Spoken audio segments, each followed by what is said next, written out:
నుంచి అంటే కూరగాయలు ఎలా వెళ్తాయి అనేది మీకు చూపిస్తాను.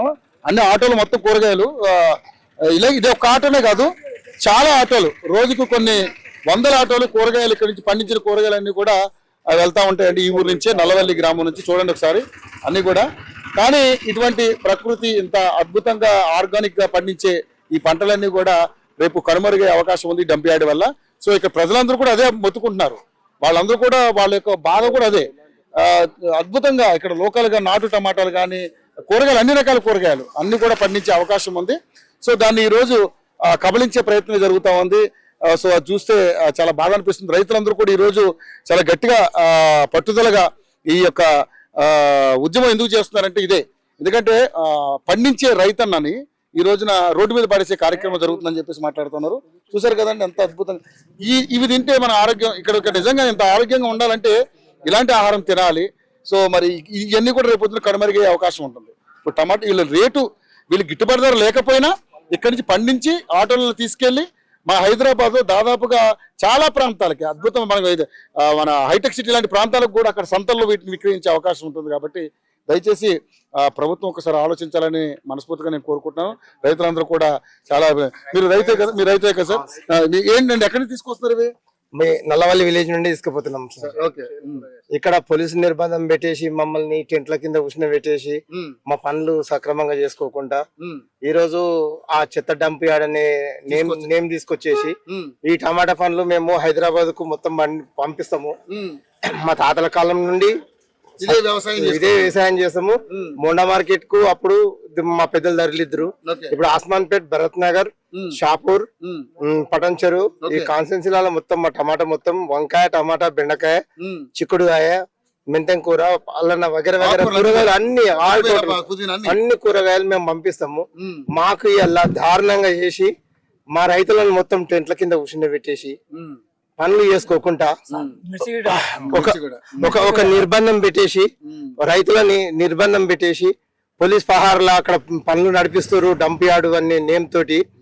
మేము చాలా కష్టపడుకుంటూ ఈ పొలాల్లో పంటలు వండియాలి, ఆ పొలాల్లో పంటలు వండియాలి, ఈ గ్రూపులు కట్టుకోవాలి, మహిళా గ్రూపులు కట్టుకోవాలి, అప్పులు కట్టుకోవాలి, ఈఎంఐలు కట్టుకోవాలి, రకరకాల జీవనోపాధి, పిల్లలకు స్కూల్ ఫీజులు కట్టాలి, రకరకాల ఆదాయం వస్తూనే మాకు ఈ టమాటాలు కూడా కూరగాయలు పండించిన కొన్ని గిట్టుబాట్లు కాకుండా అదే సేవకైనా ఇప్పుడు ఎలాంటి డిమాండ్ లేకుండా ఉన్న కూరగాయ గిట హైదరాబాద్ తరలించి వాళ్ళు వచ్చిన కాడికి తీసుకొని అవే వచ్చిన కాడికి తీసుకొని మేము ఇంటికి వచ్చి ఆ ఉన్నదో లేదో కలిమో తినుకుంటా అప్పులు సప్పులు అనుకుంటా మీ తానా నా తానాన్ని ఈ రైతుల మొక్కలు బదులు చేదలు చేసుకుంటా ఇవన్నీ చేస్తుంటే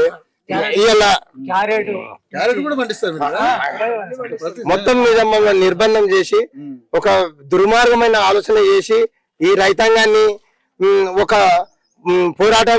పోరాటాలంటే మాకు కొత్త కాదు మాకు పోరాటాలు. మేము ప్రతి వార్తలు చూస్తాం, టీవీలో చూస్తాం, అన్నిట్లలో చూస్తున్నాం. ఇది సరైన నిర్ణయాలు కావు.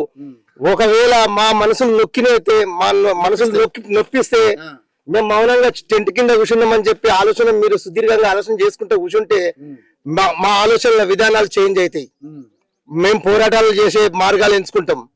మా మౌనాన్ని మీరు తక్కువ అంచనేసి ఆ డంప్ యార్డ్ ఒకవేళ మీరు గట్టి నిర్ణయాల మీద ఇదే పోలీస్ నిర్బంధ కాండలు పెట్టి ఆ బీహార్ నుంచి ఒరిస్సా నుండి కార్మికులను తీసుకొచ్చి వర్క్ నడిపిస్తారు. ఈ పోలీస్ వాళ్ళు మమ్మల్ని కనీసం టెంట్ దాటి అక్కడ దాటనిస్తలేరు.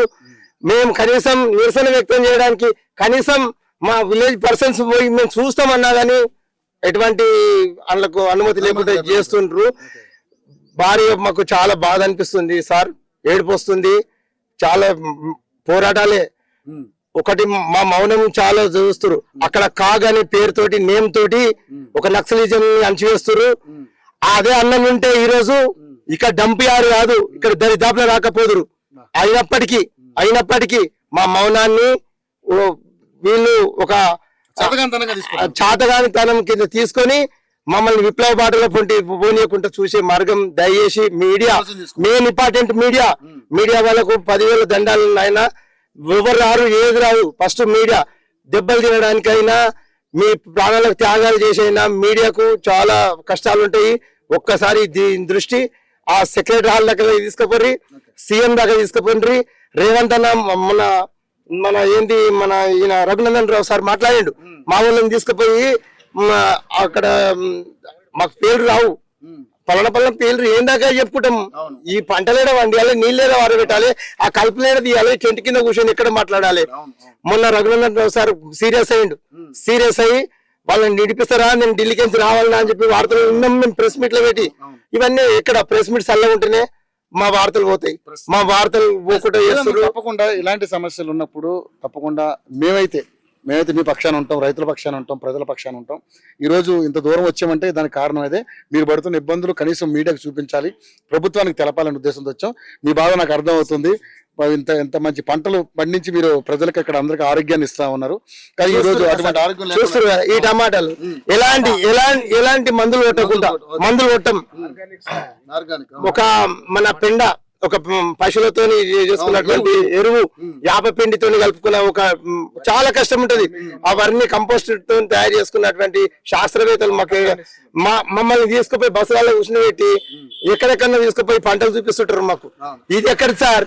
ఇవాళ జంతువులన్నీ ఏడుస్తున్నాయి. అక్కడ అరణ్య రోదన ఉన్నది సార్ ఫారెస్ట్ లా. ఇలా మాకు నోరుండి అడుగుతున్నాం, నెముళ్ళు అడుగుతున్నాయా, జింకలు అడుగుతున్నాయా? అక్కడ నానా రకాల జీవులు ఉన్నాయి, మూగ జీవులు. ఆ మూగ జీవులను బలి చేసేస్తారు. ఒకప్పుడు నల్గొండ క్లోరైడ్ తో సహా చచ్చిపోయినారు చాలా మంది, అంగవైకల్యాలతో చాలా మంది ఇది అయిపోయారు.